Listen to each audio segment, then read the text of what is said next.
This is Paul Jackman, the world's most famous woodworker from Making Fun, and Jackman Works on YouTube on the Builder Session podcast.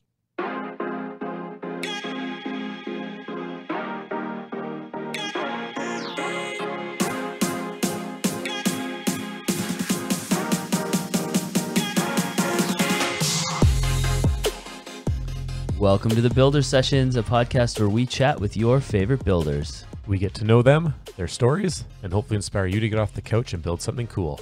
I'm Hoff. And I'm Rosie. And on this episode, we chat with Paul Jackman from Jackman Works on YouTube and Making Fun on Netflix. We talk about how he got to where he is in his career, his experience taking the plunge into full-time content creation, being adaptable, and working with what you have, and a ton more. Please enjoy our interview with Paul.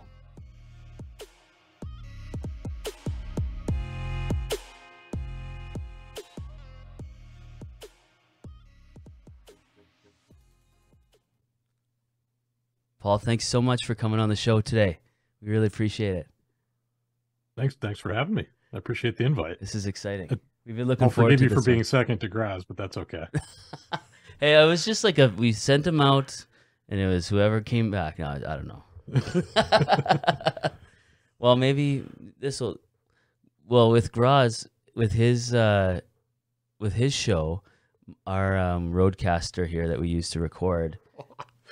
We had some problems that day. we didn't like dump the SD card, and and there's like 8 hours of potential, and I just kept it on there, and I didn't think to clear it out. I thought we had a ton of time, and all of a sudden I look and there's like 5 minutes left. I'm like, oh man, we're so screwed. So it cut off at like 30 minutes with his episode, and so we didn't really get to. And then to transfer it all, it takes hours to unload all that stuff. Yeah. So it was. We're full free. We have 8 hours we can chat now. Yeah. So you're one we're up. good to go. You're one up in Graz yeah, right now. Yeah. Right. We'll be here until tomorrow. Yeah, exactly. Hopefully you don't have anything planned. I feel like I'll run out of stories after an hour, and then I don't know where we're going. Well, we'll figure it out. But for those of our listeners who don't know who you are or what you're involved with and what you do, tell us a little bit about yourself. My name's Paul Jackman. Jackman Works is what I go by on the internet, and I do primarily woodworking, a lot of reclaimed stuff. That's what I do full time is YouTube videos and other content on social media. And I also have a Netflix show called Making Fun with co-star Graz Makes, and a little guy named Jimmy DeResta and Pat Lapp and Derek from Malden. I think we'll get into that. I have a ton of questions about the show, but I think we need to know this. We need to start from the beginning. How'd you get started? Like, what got you into this? Was it like some moment in shop class when you were 12 in junior high? We call it junior high school up here, but what was it for you that got you hooked? I mean, kind of like I've always been a person who just likes making and tinkering with stuff. And probably middle school age, I've made skateboard ramps and stuff from just plywood and stuff. My dad would pick up at job sites when they like cut out the windows or whatever. They just throw that stuff away. So he would just gather up that stuff for me, bring it home, and I made like skateboard ramps and just all sorts of random junk that it never looked great. It worked. But that's kind of how I started learning. And then got to high school age. There was a Voc Tech high school nearby. I was like, wait a second, you can take carpentry classes as school credit. And I was like, I definitely have to do that. So did that for 4 years, and it's like a full vocational high school. So it's like every other week setup where you have full shop class for a week, and then you have your academic classes on the opposite weeks, and you do that for 4 years. And that's cool. Went to college after that. I guess that's how I got started. I went to college for civil engineering, and then I'm doing what I am now, kind of by accident. So that vocational schooling, then a full week of whatever, 6-8 hours a day in shop class, and then it would rotate every week between academic and shop. Right. So it's every other week. So it's not just like a little tech ed program or a shop class. It was like full on, like very intensive, which was an awesome opportunity. It's incredible. Wow. I bet if you're hands-on learning, you're into the trade. What type of trades programs were offered with that program? I think they had like 20 different shop classes. They have like 25 now, maybe on. But there's like, the traditional carpentry, electrical, plumbing, that stuff, HVAC now, which is new. And then they have like culinary and cosmetology, health careers, electronics. That's all the ones I can think of. That's Computer. cool. There's Wow. like a information technology class. And then the car stuff and marine is another one. Oh So basically wow, anything you could think of. They have a vet tech program now too, which is new since I've been there. that's amazing.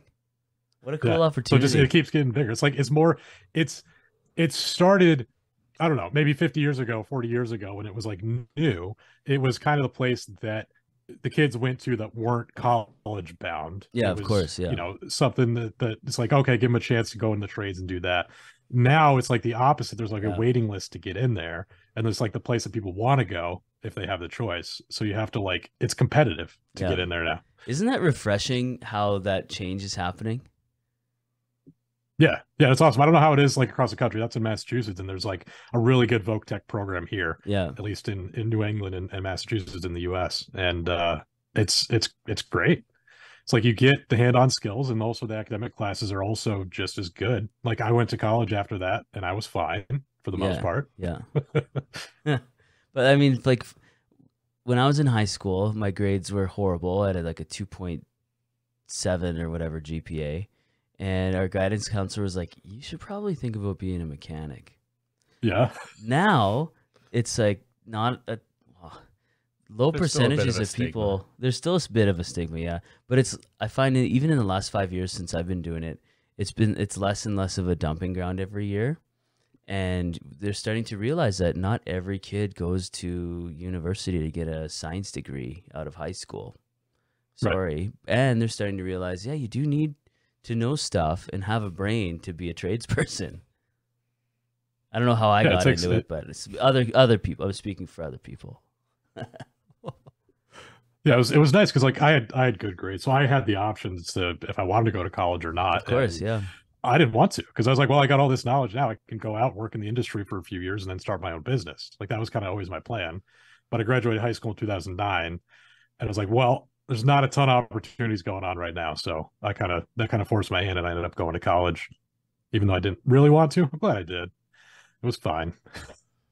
Do you find the engineering background helps you with creating and making, like kind of understanding and looking at something and designing stuff? Do you find that helps with the finished product and the process of getting to that finished product?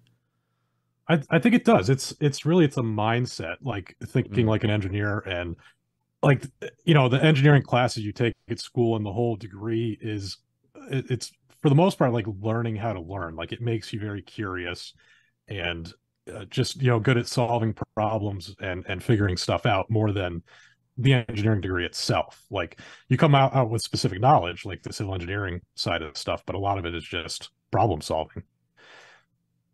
and learning how to think like a learner. Yeah, Yeah, yeah, like just endless. You're always a student. yeah, You're always learning new things. What I'm working on right now is a teardrop camper is built like a boat. I've never built a boat before. This is all brand new to me. But it's like you could take what you know and expand on that, and it's really not that difficult. And I'm open to learn it. Like I really want to learn it. So one of the reasons I took on the project is because it's new to me and I have no idea what I'm doing and I'm uncomfortable, and that's good. That's a great mindset to have. I think a lot of people need to embrace the uncomfortableness to be able to kind of push them past their shell. And I think that's where the majority of the learning happens is when you get into something where you're not comfortable and you have that also the mindset of I'm going to continually learn and learn new skills. I think that's a great mindset to have throughout a build that's new to people. Hmm. Yeah, for sure. I find when you're uncomfortable the most, that's when you grow the most as a person. yeah. Mm. It's a common theme we've had. So you get this call from I forget what company you said you're building that teardrop for, but you For get Arbortech tools, yeah, they okay. make the power carving tools. So you get the call from them. You've never built anything like that before. What's your process like? What are your steps? You just start Googling. You start just throwing some drawings together. Like what's your process? So with that, in this case, it's a design that's made by CLC Boat. They design boats, which is why this is built the way that it is, like a boat. Makes sense. Arbortech had seen that design at one point, and they're like, we really like the look of this. And I was thinking about designing my own. I was like, maybe I can make an iteration of, something similar. And then digging into it more, I was like, this is pretty complicated. It's a funky shape. Like, it's not just building a box. It's like there's curves, and it's not an easy thing to design. So ended up using their design. I'm working with them on the video too, and it's kind of a whole trade with them and Arbortech and whatnot. And I'm using their kit and their design and building it from there. So kind of the whole process is kind of laid out already, so I don't have to figure out too much. And I'm gonna, in the customizations for Arbortech is where I get to kind of go into the engineering side of things and figure some new stuff out. That's really cool. Just because I figure like once I get the whole thing built, like then I know how to build a boat, then I can customize it, then I can use that stuff I just learned. Then you can build a boat, design some new stuff. Yeah. That's next. Like that's what I want to do. So are you thinking when you build a boat, what's your perfect?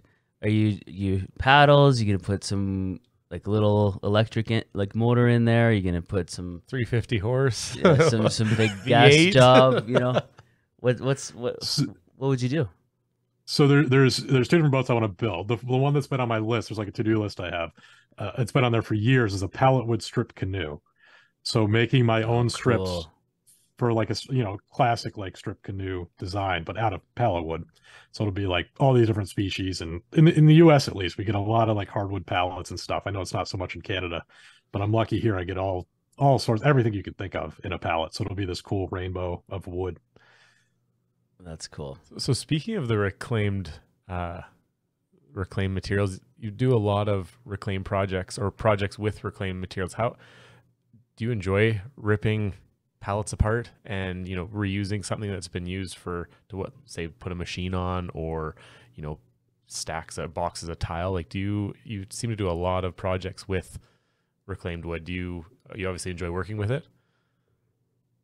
Kind of. Some days. There's a lot of sharpening of planer blades and imagine blades. Imagine it's the worst thing ever. I hate myself. That's why I do it. Yeah. Oh yeah, it's in suffering that you grow, right? That's what you said. Yeah. Yeah, something like that. I'll stay consistent, I guess. Stay on brand, hey? Yeah. It's fun once you get past the part of like pulling the nails out and whatnot. Like that's just a part of the process. You have to do it. Just like, sanding a table that you built. Like it's not the most fun part of the process, but you got to do it. So, take the pallets apart and stuff. But once you get to build stuff with the lumber that you're getting, that you're harvesting off of, whatever it is, it could be a pallet, could be a barn. It's very rewarding. It's just kind of like a sexy idea too. It's like this stuff's been used already, but it's got another life. It's not done yet. Yeah. So you can keep it going. See how long you keep it going too. Like maybe you can reclaim that again in 50 years when it's out of style. And I think it's really relatable. People, especially with just how things are in the world, people wanting to save money, and people are into this whole like flip business too. And like it seems like I don't want to use the word trendy, because I don't think it's going away. Like saving money isn't I don't know if that's a trend, but I think it's very relatable and very timely, especially with how things are at now. Have you noticed like an uptake in the last like 2-3 years of your content based on just that alone? Yeah, I mean it always gets clicks. People like pallet wood. Like a lot of people like to say like it's a trend and it's dying or it is dead or whatever. It's like I don't think it'll ever really die. It's probably not as popular as it was at its peak. But it's like such an accessible thing. Like everybody knows what a pallet is. They see them on the side of the road. They're everywhere. Like they're the most accessible thing that I could think of that is free. Yeah. So like everybody can kind of relate to it. They can see the project and they can replicate it if they want. And that's one of the reasons I like it so much, is I'm trying to stay relatable with my audience. Like as I grow, like my shop gradually gets bigger and bigger every time I move, and I'm like slightly less relatable every time. But like the pallet wood's always there. That's always raw material, no matter how big your tools are. Same process. Like it's the same process taking the pallets apart and using them. It's true. Let's talk about the progression of the shop spaces you've been in. I've kind of done read a few things, and it seems like you've been moving around a little bit and building shops, and you're currently working with your barn shop now. How's that journey been for you with starting and stopping, or getting a shop up to a certain point, then moving? 'Cause even for ourselves with the schools, you get to a certain point where you spend 4 or 5 years building, organizing, tool layouts, French cleat walls, and then, you know, you go somewhere and you're starting from scratch. How's that journey been? Yeah, it's not fun. Getting into the new shop is fun, but then having to fit it out and stuff. Like I just did a French cleat wall in my barn too, and I've been here for 2 years. And like I'm just very slowly fitting it out as I can, as I have time. But that's the thing, is it takes so much time, and it's not by choice. My wife's in the military, so we move around every 3 years. We get restationed, relocated. And that's the reason I've been in 4 shops now, 5 shops. I lost count. It's been so many. But just in my time in YouTube, I started in the basement shop up in Graz's house where he lives now. We lived there as a duplex, so we lived in each of the apartments. I was in the basement. From there, we moved to Rhode Island. It was a little boathouse on the river. This old mill building. It was like an old textile mill that they turned into artists, like lofts and stuff. That's moved cool. to DC from there. I was in a 1-car garage on a military base, which was not great. That was actually downgrade. That was a bit smaller. And now I'm in Massachusetts. So I guess that's 4 on the YouTube career, at least. Now, is this the biggest shop that you're in right now or currently? Yeah, it's definitely, it's I don't know, about 1,000 square feet. It's the second story of a barn, and the barn's actually owned by my carpentry teacher from the tech school. No way. Kind of everything came full circle. That's so cool. Yeah. So he retired this summer. So that was kind of the plan. Is he's like, he called me like a couple years before we moved. He's like, what are you guys doing in a couple of years? I was like, I don't know. My wife's up for relocation. And he's like, well, I got this barn that I just inherited from a friend of mine, and I'm trying to put a wood shop in there. And I was like, well, let me see what we could do. And my wife like pulled some strings and somehow got us moved here locally and got restationed here locally. And I was like, hey, let's do it. So that was the kind of the plan. He's like, I want to put a wood shop up there to replace the wood shop at the school, because he doesn't have access to that anymore. So he kind of has the tools if he needs to use them. They're there. And then I get to use the space for the YouTube stuff. That is the coolest. Right. Hey? And there's a lot of history probably in that barn too. Yeah, and he built the barn for his friend who he inherited the property from. No way. It was built, I believe, the year that I was born, or pretty close. I think it was like 90 or 91. That's the coolest. So like the barn is as old as me. Yeah. And it's just, yeah, I'm trying to get him in the videos too. Like he's a shop teacher. He's like this old crusty shop teacher, what you would expect from that. And Of course, he used to be a boat builder. Like that's kind of his background. So I'm trying to get him into the videos. He's very talkative. He's a very good storyteller, and yeah, he's good for YouTube. I just got to pin him down. That's amazing. What a cool story how it's come full circle like that, hey? Right. And it all kind of happened by accident too. Like I was working after college, I worked for 3 years for a construction company as an estimator. So we did like big, like multi-million-dollar houses and commercial projects and whatnot. And my wife, both our fathers were in the Coast Guard, and she'd always kind of wanted to do it herself too. And at one point she was just like, I really want to try this out. And I was like, yeah, let's try it. Like the YouTube stuff was getting some traction. I was like, I could try that for a year, see if that can actually make some money, and we'll see where it goes. And I quit my job and we relocated, and it happened and it worked out. I'm still doing it. So what was that jump like? Like from being full-time, having a full-time paycheck that you can kind of count on, and then all of a sudden I guess you'd be kind of used to uprooting your life and moving around. However, uprooting your, like, the consistency and the assurance of having a paycheck every 2 weeks or month or whatever it is. What was that transition like, leaving that full-time job and just taking a chance in YouTube and just seeing what happens? I mean, I'm a trust fund baby, so I got on the endless money, so I was good. Oh, sweet. No, I'm kidding. I know. It's not easy. I just called Dad, really. It's Dad, I need my allowance. Yeah. Yeah, serious answers is not easy. It's not an easy jump. Like you're jumping off a cliff and you don't know what's under you. Yeah. But like luckily I was working up near Boston, so I got a good paying job for 3 years. I was able to save up some money. And I was like, we got enough money if this doesn't work out in a couple of years, like I can go get another job again. It's like you have an engineering degree, you can always get a job anywhere. That's like, people fair. just like to hire engineers. So it's like I got that backbone to go back to if I need to. I can always make tables, I can make Adirondack chairs, anything to make some money. So it's like, yeah, I have that trade expertise, and that's always valuable, no matter what. Like people are always looking for people to build stuff. So it's like I was uncomfortable, but also I knew that I had, some savings, and I had the skills to make money if I needed it. That's a good point. How many people take that jump? I mean, whether it's financially, that's a lot to take on the shoulders of, okay, well, if this doesn't work out, it's on me, because it's just me doing this, making videos, content, you know, whatever you're doing on your YouTube channels. And if it doesn't work out, I mean, I don't know if I could just jump into something and be like, well, knowing how to build things, but then the whole video side and the editing, like, that's a whole nother aspect of it too. So how did you get trained, or have you learned how to use like the video side? Yeah, the video stuff was all self-taught, and I got a lot of help from Graz and from Pat Lapp. They're both video guys kind of by trade, so they answered a lot of my questions, which was very helpful. But yeah, the video stuff was all learned. And like I always say, when I did quit my job and go full-time on YouTube, I had no business doing that. Like it wasn't the best timing. Like I wasn't really making any money. I was starting to get to that point.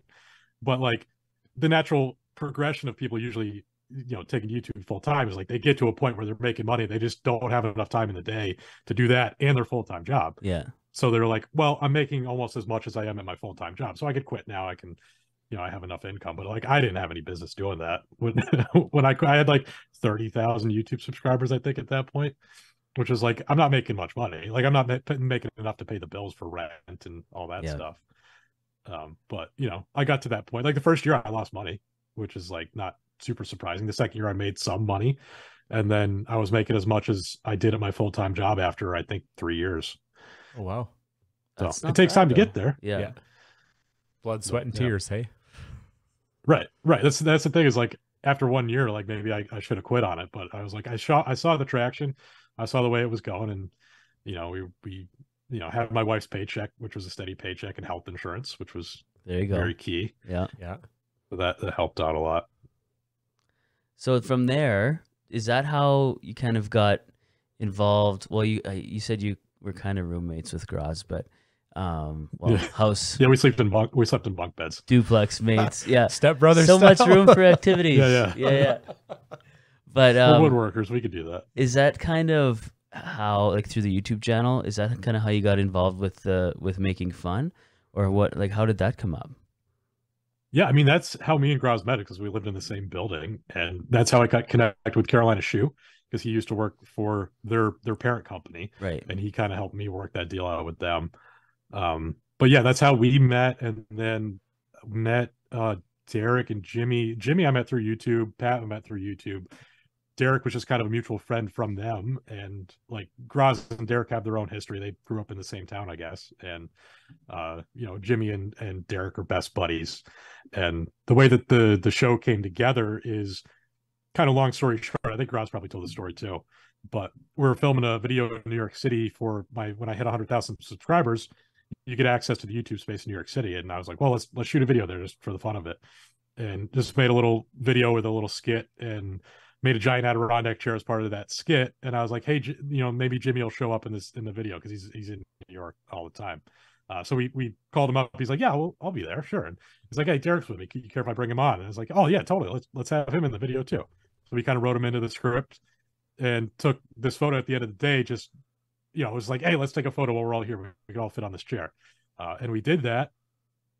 A couple years later, made a post on Reddit of this giant nutcracker that I built. I do like these posts every once in a while, just showing the build process.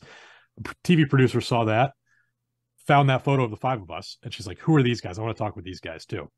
Because we had like done a Skype call, because that's like how the TV stuff works, is like you get emails like, hey, let's do a Skype call and record it, send it to some sort of TV executive. And it's like, I don't know how that stuff works in the background, but that's what works, is you have a Skype call for an hour, then you never hear from them again. Yeah. But this one was a little bit different. I got a call back again. It's like, I want to talk with these guys. These guys look interesting. They're friends of yours, I assume. And it's like, yeah. And then they kind of all developed from there, from that one photo, really. Wow, that's really cool. And from YouTube too, just being able to connect with that community over, which right.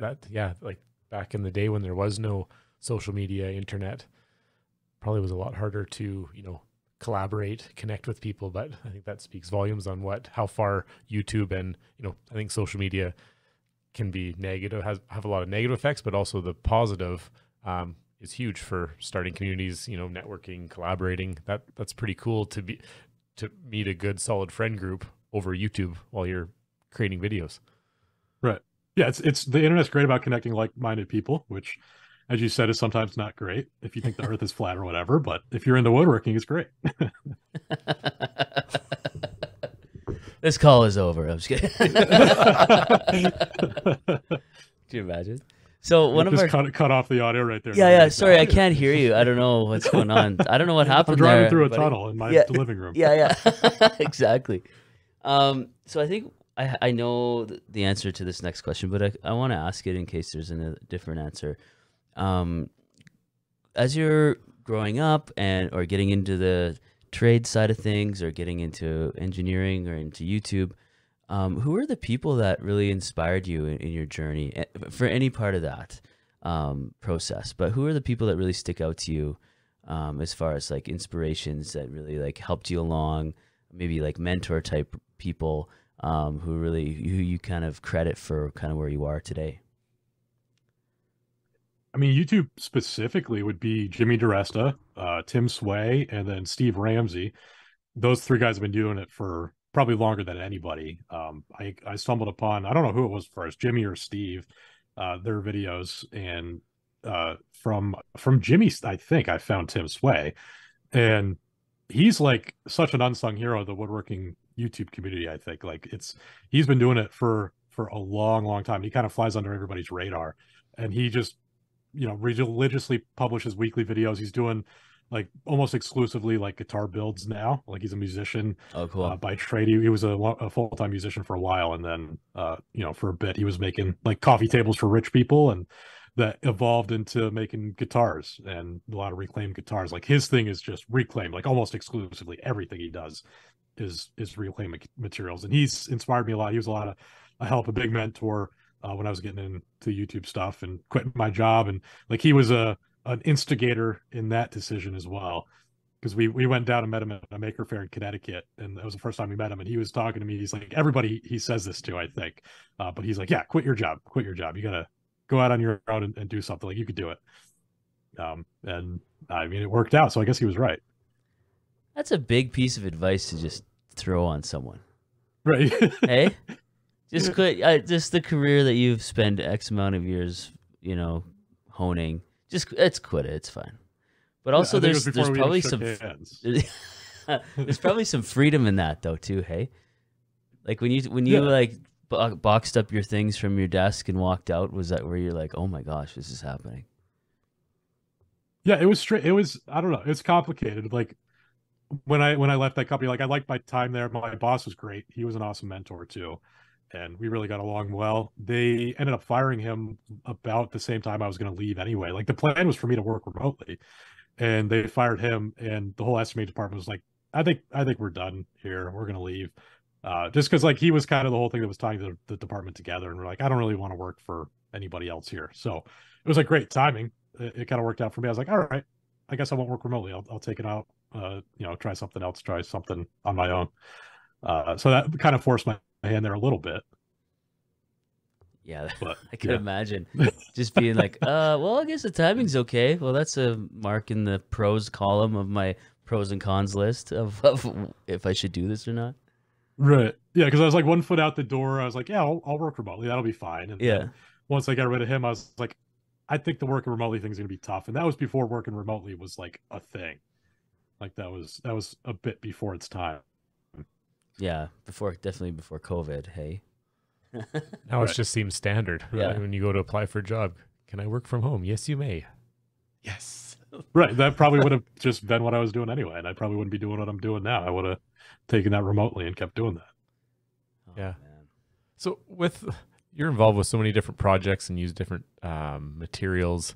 You've got laser cutters. You do a lot with epoxy. Do you have any like favorite materials, or is there something that kind of sparks your interest that's maybe game changing right now? Or like, do you have some of your favorite materials you like to work with? Because I've watch you on YouTube and Instagram, and you've got so many different tools and you play around with so many different things that, like, do you have any favorite materials, I guess, that you like to work with or to experiment with? Or is there something out there that you want to try that you haven't done quite yet?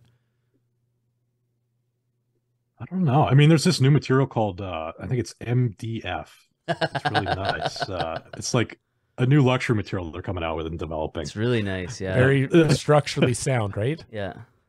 Yeah, it's like great, like marine grade product. Moisture wicking. Like it's bomb proof. Yeah. It's moisture wicking. Use that as a sales point. Yeah. It's not a sponge. Those days are over. It's funny because I've been doing a lot of MDF stuff because it's used as like a packing material for these templates that I sell, and I got a laser cutter recently, so I've been doing a lot of laser cutting of MDF. Oh, yeah. But the serious answer is probably I don't know. I mean, pallet wood is kind of, I guess, my trademark thing. Like that's always fun. But anything, I'm always trying to learn new stuff and use new materials. I'm always looking for junk on the side of the road. I think it was about a year ago I acquired 3,000 square feet or so of reclaimed basketball flooring from some schools in Baltimore. It's That's kind of a cool. long story again, but Well, we're here for it. when I was in DC, there was a store in Baltimore that sold reclaimed stuff called Brick and Board, and they sold bricks and boards too. And it was all reclaimed. Like they do barn tear downs, like just anything. Like if there's a barn that's coming down, they'll go and take every piece and sort it out. And a lot of their business, I think, is making reclaimed flooring from these big barn beams. They'll resaw it down. Like they have this whole wood shop where they saw down and make their own flooring. But this maple flooring that I got was basketball flooring from some local schools in Baltimore. When I was down in DC, I would go there occasionally and get materials. I got some like horse fencing that they had. It was just this white oak, like this really nice white oak horse fencing. I don't know why they use it for fencing, but it was there. Really high roll ranchers, like we're talking. It's from Yellowstone, is it? The Yellowstone Ranch? Yeah. It's the best of the best. The Dutton Ranch, yeah. Like for my fences, I only use white oak. Of course, yeah. It's for like the Budweiser Clydesdales or something. Yeah. Wow. But anyway, like when I was there, I saw this basketball flooring they had in the upstairs. It must have been like 3 gymnasiums worth. It was just filling the upstairs. I was like, I really wish I needed that stuff because it was just cool. It's just like this really nice, like it's inch thick, which is like commercial grade maple flooring. Like I don't even know where you would buy that if you wanted it. Long story long, I didn't get any of that. I moved here, and my wife was like, "Hey, you should go back and get some of that basketball flooring to put in the floor of the barn." And I was like, "There's no way that they still have it. It's been like 2 years since I've been there last time." I was like, "There's no way. You're an idiot." And then, like, maybe after I woke up on the couch, yeah. yeah, after I moved that out. But I spent so much time being like, there's no way that's still there. There's no way. You're crazy. And then there's this auction company that I could email newsletters from.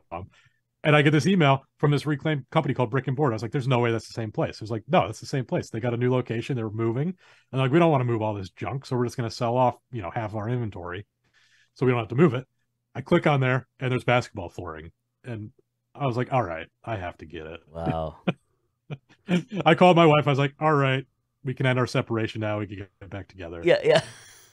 You win. And how much of this did you get then? It's about like 3,000 square feet, I think. It's in, so they go to this gymnasium and they cut like this 6x6 grid. So it's in these like square pieces, and then they pluck it out because it's on a concrete floor. It's on these sleepers, so it's all nailed together still. Mm-hmm. And they just pluck out these squares and they have them stacked up.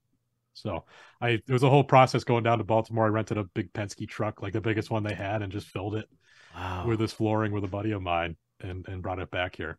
So do you have to take nails out and strip it with the finish and all that? Have you done that yet, or is it still? It's kind of a slow process we're working on. My wife, I think right now, is working on taking a few of those panels apart. And you got to like flip it upside down, pull all the sleepers off, take the nails out. And I'm trying to decide if I want to keep the finish on there because it's kind of cool because it's got the stripes from the floor. Oh yeah. So it looks funky. It'll be all randomized, so it won't line up anymore. But I kind of want to leave it on there. But I think it's got like an amber tint to it, so it's like very yellow. Yeah. So I think I'm gonna have to strip it down and redo it, unfortunately. What do you think you're gonna use it for? So I'm gonna put it upstairs in the barn. That'll use maybe half of it. Okay, so you're going with the barn thing? Okay. Yeah, so that'll go up there, and then the other half I don't know yet. But it's such nice material. It's this hard maple. It's like crazy dense stuff. Some of it's got bird's eye in it. Ooh. Like I don't even know what this stuff would cost if you bought it brand new. Like it's like really premium material. And like you can plane it down. It's got, the flutes in the bottom of it from the flooring, but you can plane it down. You still have like 3/4 of an inch left. Like you still have a full thickness of wood if you want to make a tabletop or whatever out of it. And it's cool because you're an old shop teacher, and it's from a school. It's just that whole thing is sweet. You have like a gym floor. Oh man, that's just so cool. He thought I was crazy when I told him about it. Like everything I do upstairs, he's like, "Why are you investing in this space so much?" Like the French cleat wall, he's like, I would never do that. Like he tells me that every time that he sees me do something new. He's like, "Why would you cover up the insulation? It was fine how it was." It's just a and like barn. he's great. He's grateful too because it's like it's his barn. He appreciates the effort I'm putting into it. But it's like to him, it's just a wood shop. But to me, it's like it's a video production studio that also happens to be a wood shop. And it's like a piece of your history. There's got to be something. Yeah. There's got to be some sentimental value to that too. Yeah. So like the flooring, he's really excited about now. Like now that he sees us starting to work on taking those pieces apart, he's like, "Oh, you're actually doing it. It's actually happening." But he still thinks it's crazy for me to do it. That's funny. Well, with that French cleat wall, the ladder that you did, is that to reach up to the high? That I've always thought I want a big library unit or room with one of those. But now I'm like, I want a big ass shop where I can throw one of those up so I can go grab my most cherished piece of equipment up there because nobody can touch it unless the ladder's on. How did that? Like, where'd you get the ladder? How did you get inspired to put that in? Yeah, so it's just like part of this is how my story works. It kind of happened by accident. There's a local sporting goods company went out of business here, and they closed a few stores. And they'd closed one down locally. I got some just shelving and tables and stuff from them, just some little stuff. And then they closed down the rest of their stores after that. They're like, "Oh, okay, we're done," because they were going to keep those open, and then they decided to close everything down. So I was like, "Oh, let's see what these guys have." And they happened to have those in the back room. They had 3 of these library ladders. I was like, "Those are cool." Like I don't have any use for them really, but they're cool. And so I picked them up. I got a good deal on them because the store was closing down. So I picked it up from there, and I was like, I'll put one upstairs in the barn. And it was funny because I thought that Mac, my old shop teacher, would poo poo the idea. He'd be like, "That's ridiculous. Why would you do that?" But once I got it put in place, he saw it. He's like, "That's kind of cool. I like it." Now, does it still roll down on the floor when you go across the whole floor? If the floor is not level, how does that happen? Or how does that work? It's funny. Everybody wants me to do, I think it's Beauty and the Beast or something, where she's like in the library and she like flies across the room. Everybody wants me to reenact that. But this thing is like a commercial grade library ladder, and it has brakes built into it. So you step on it and it like steps on the wheels. So it like squats down so you can't roll when you're on the ladder. So you got to modify it. I know. I was like, this is lame. I want to roll. That'd be a fun video for you and Pat to do. Yeah, rolling across the shop. One of you dress up as Belle and one's the Beast, and then do a video. Yes. I think we know who's who. Yeah, I don't know if there's going to be copyright infringement, but I'll make sure it happens, though. Oh, yeah. We'll do it. I think so I got 3 of them. I'm hoping to put one downstairs if we can make it fit. And then I got this new commercial space that I haven't talked about yet. It's actually a secret still. I bought this commercial bay, and I'm going to put one in there. Oh, nice. So people will learn about that more soon. Nice. Teasing it. Yeah. So will you be slowly acquiring, like, is that French cleat wall? Is it for hand tools, portable tools, or just kind of everything? Yeah, that's just kind of everything. There'll be a lot of hardware up there. I got a lot of like old peanut butter jars that I use to hold hardware, so I got a bunch of storage built into that. But that's what I was using the laser cutter for, cutting a bunch of 1/4 inch MDF for just custom tool holders to go on that wall. Yeah, I've kind of dabbled into the French cleat stuff at school, and it is amazing. I almost want to put it in my garage, and because you can move stuff around if you want to switch it up. It's not very hard to make new, organizers. You got laser cutter, CNC machines, and you can go onto Pinterest, Google, Instagram, YouTube, and I'm astounded by how many different options there are for storage now, whether it's for, tools, screws, paper towel, glue bottles. Like it's crazy how far and how creative people can get with that French cleat system. Right. And it's been, I don't know, it started being a trend maybe, 7, 8 years ago. And like from there, it just keeps growing. People keep thinking of new ideas of what to put on the walls and new designs and stuff.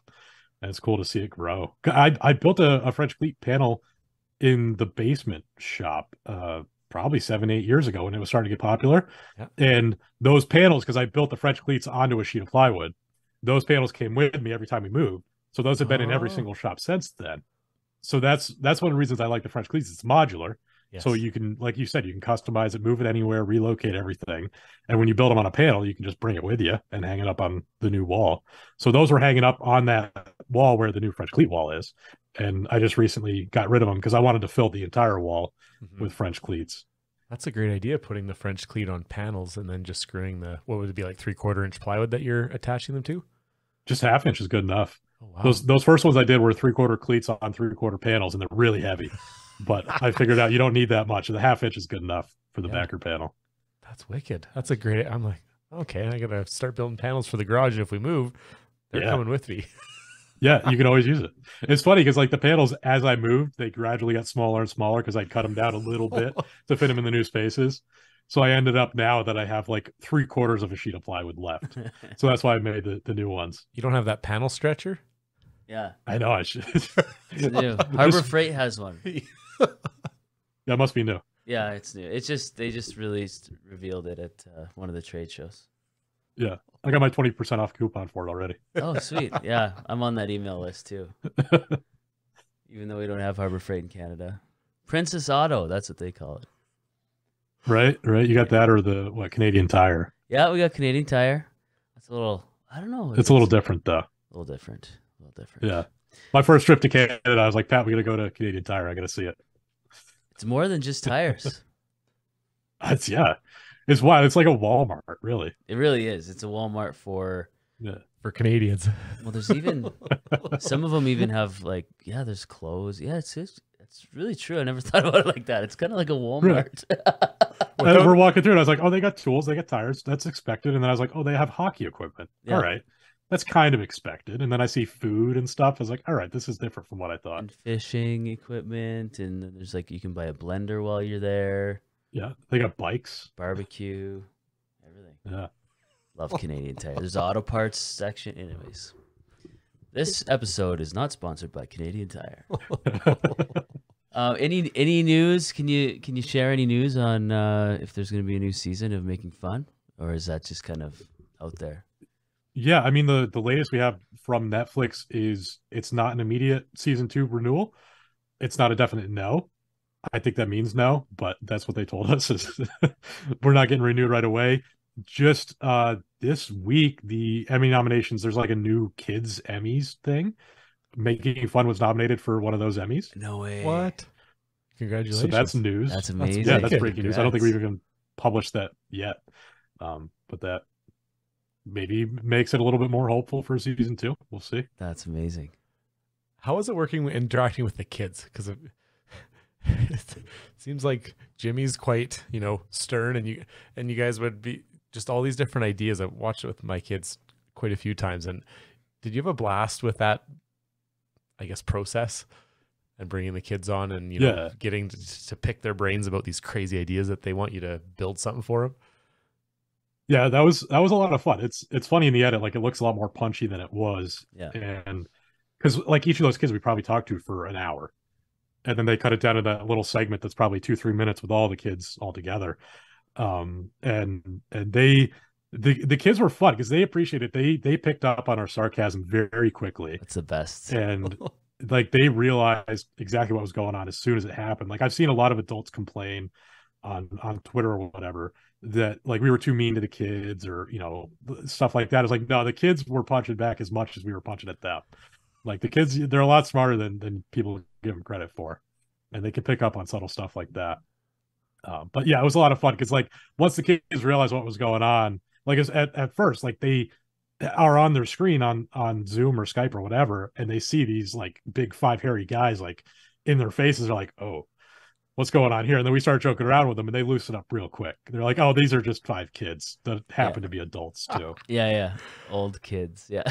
Yeah, that's why I love. It's like some of the kids school. when they go on, they're like, "Hi." It's like, okay, we'll be easy on this guy. Like, you could tell who could take it and who can't. Yeah. And then like the which episode? The rock paper scissors episode.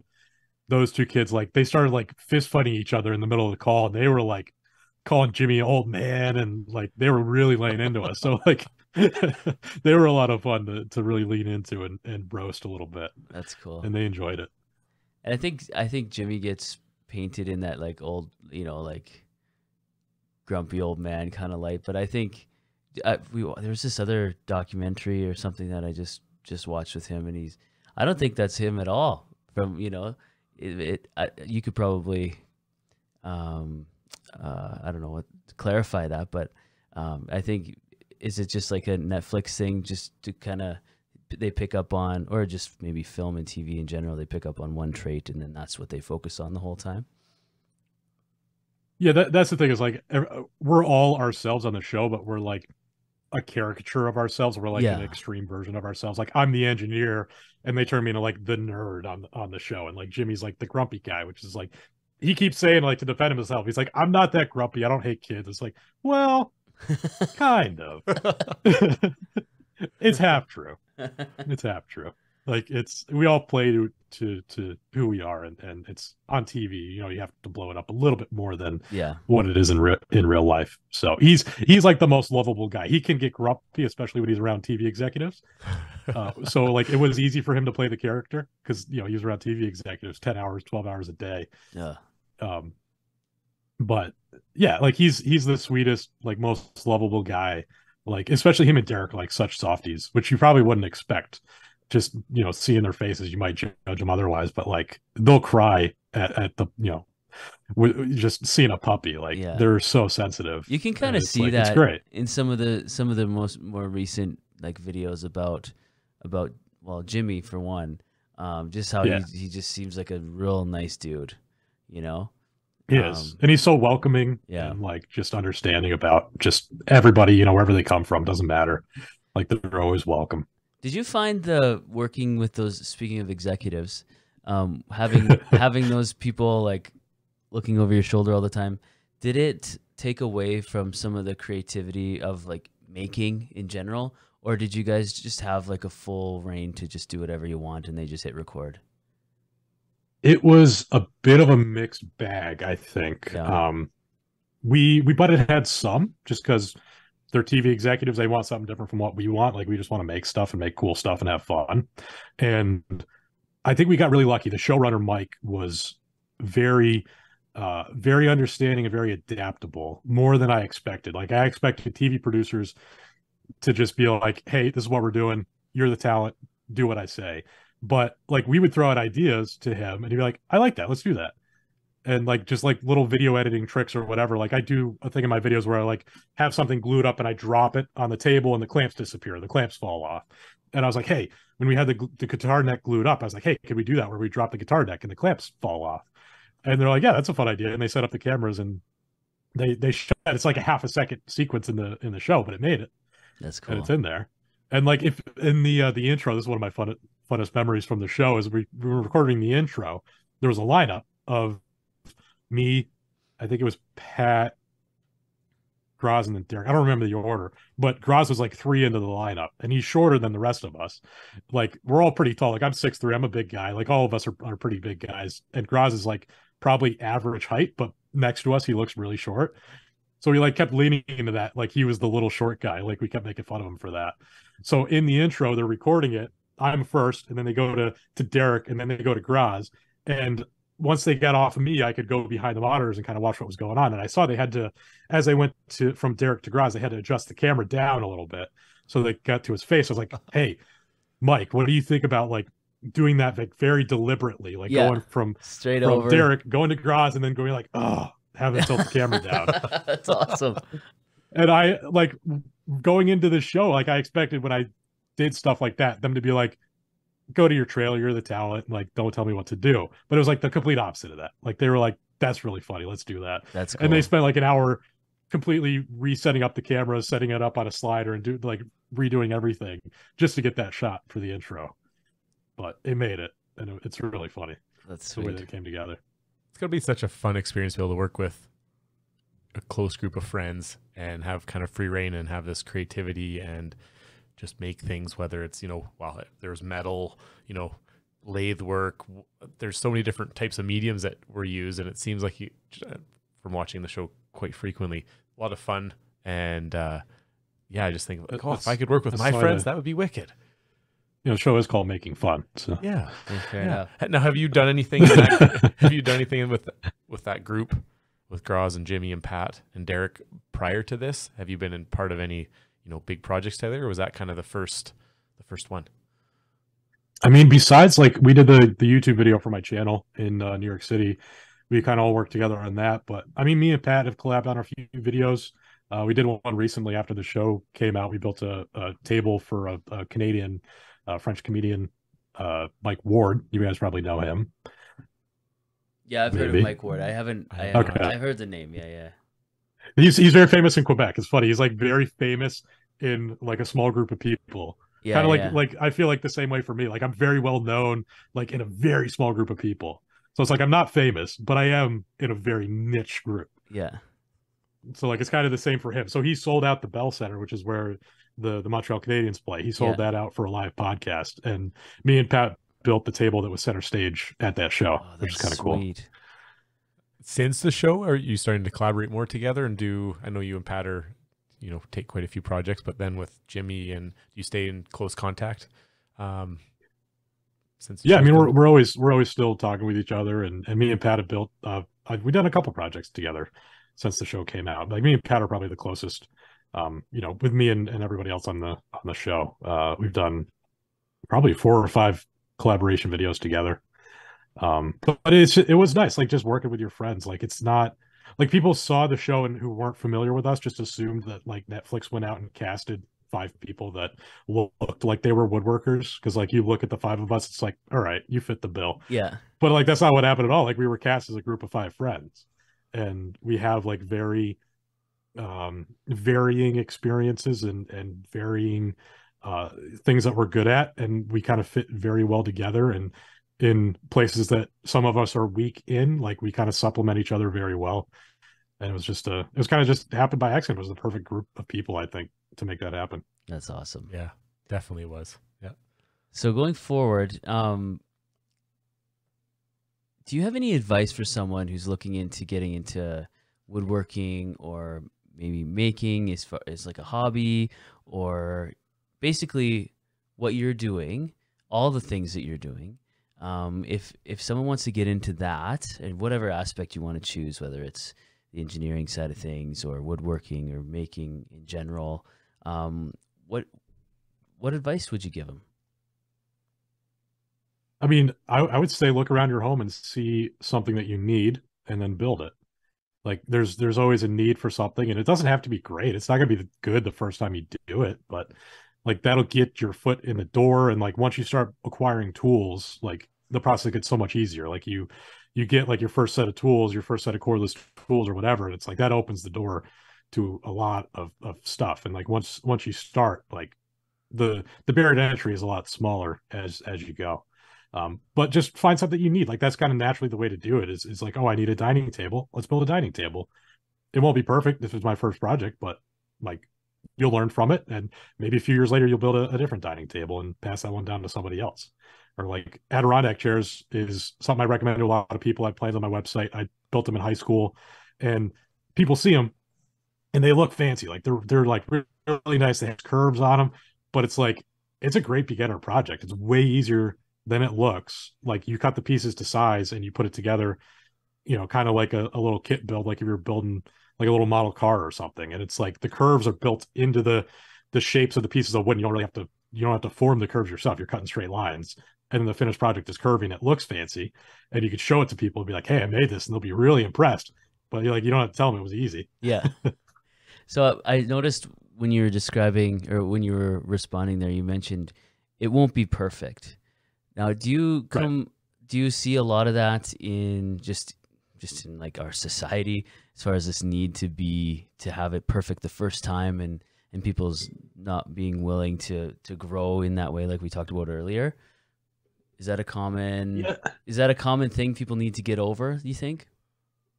I think so. I think it's like the barrier to entry with this is, one, acquiring the tools and having enough money to buy the tools, and then 2 is probably not thinking that you're good enough. Like it's yourself in your own head being like, I don't think I could do that. And that's probably what it is. It's like you see somebody like Jimmy or something make this, whatever it is, like he carved like this Buddha head out of foam and it looks incredible, and you see that it's like, I could never do that.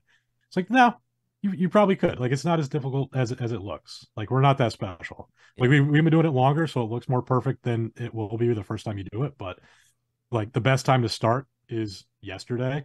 Like, you're not going to learn those things unless you do it, and it takes repetition. It takes time. Like, the more you do it, the more repetition it is, the more natural your hands are going to, take these movements into account. You kind of get a muscle memory of how to use stuff. Like, when you're carving stuff, it's going to look kind of crappy the first time you do it, but the muscle memory builds and you get the technique down every time you do it. And you kind of have to go into it knowing that it's not going to look like I made it or look like Jimmy made it. It's going to look like a first time, person made the project, Yeah. but that's fine. Because that's what it is. And That's how it looked the first time I built the project. Yeah. and having that mindset of being like, okay, I'm going to learn from these mistakes. And Well, humility, hey? yeah. Yeah. And the hardest part of the project is starting. Once Yeah. you start, it's easy from there. So you might have Like, touched oh, sorry, go ahead. I was just gonna say, you got to get yourself in motion. It's like if you're pushing a car or something. Like, it's hard to get it going at first, but once it's moving, and you're good. And you got the motion, you got the momentum, and you just got to take advantage of that momentum. Yeah. You've mentioned maybe a couple things here, but what would be some specific skill sets that are important to develop to get into this area of making, creating, woodworking, like technical skill sets that would be good to develop? Right. I think one thing that's very helpful, I don't know if it's a skill set, but just visualization of like shapes in your mind. Like, if you can view, like, the parametric models or something like that, like a cube, Mhm. like the shape of a cube as you spin it around, or like a house, like a very basic, like the Monopoly piece house. Like, if you can picture that from like all the views, like, that helps a lot. Like, if you can get that thought process in your mind of how stuff kind of goes together. I don't know if that's Oh, if yeah, it for feels like sure a it is. cop out answer. No, But, that's a great one. Thinking in 3D. I just- Almost like a 3D representation or yeah. and I remember going through the tech school, learning how to make stuff. Like, it seems like such a big bite to take on building, a table or an adirondack or anything like that. But you get to a certain point where you're learning, like, you learn how to use a table saw. This is how you cut something straight. It's like, that's a very fundamental skill. Or like a skill saw, you learn how to cut straight lines with that. Or a bandsaw, you learn how that kind of operates and how you have to anticipate the cut. So it's like every tool is very specific. Once you learn that, you kind of piece everything together. After you do a half a dozen projects, like, a lot of people start building from plans, which is good. That's great, how a way to learn stuff. But you get to a point where it clicks in your head and you're like, oh, you can see a piece of furniture, like, I know how that goes together. You don't need the plans. Mm-hmm. Like, you just know how that happens. It's like that is the point where, like, everything changes in your maker or builder career. And it's like, I can see something and I can build it. I can go in the shop and I know enough techniques to get myself there. Mm-hmm. And there's also more than probably 5 or 10 ways to recreate that type of joinery or build that piece of furniture. Exactly. And every time I build a project, I try to incorporate something new that I'm learning that I don't know what I'm doing. Like, I'm doing fiberglass on this camper that, like, I've kind of done fiberglass, but not to this scale. So, like, that's a very new technique that I'm going to learn on this, and then I can keep that in my back pocket and I have that for next time. Yeah. Now, you mentioned a barrier to entry to getting started is tools. What would be like top 3 starting out tools that you would recommend? So I would say this is how I got started, was with a jigsaw and a drill, and I'd probably add a circular saw to that list. And, like, that will do anything you want. A jigsaw is a bandsaw that you hold with your hand. A circular saw is a table saw that you hold with your hand.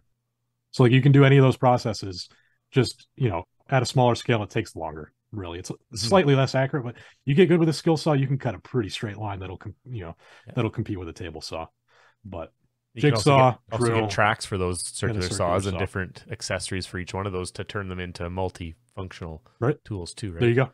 Yeah. Or find a straight piece of wood, clamp it down, and that gets you pretty close. There you go. Yeah. Sweet. So that's it. I buy those three tools, and then once you have money, get a table saw, get a bandsaw, get a drill press. Like, those are like, they're the same tool, just bigger and more expensive. And then get into the lasers and all this, like the shaper CNCs. There's so many different avenues to go into. Kind of sky's the limits with this technology now. It's probably just going to get even crazier as the years go on. Yeah. And that stuff too, like the laser you mentioned, like a CNC router, like those can supplement those tools as well. Like you can cut straight lines with a CNC. Like you're not going to do everything with either of those tools, but they can add a lot to your skill set and a lot to your, potential stuff that you can build. That's awesome. This has been great. Good. Paul, I want to thank you for coming on. And as we kind of get to the outro here, where can people find you, and is there anything you'd like to promote?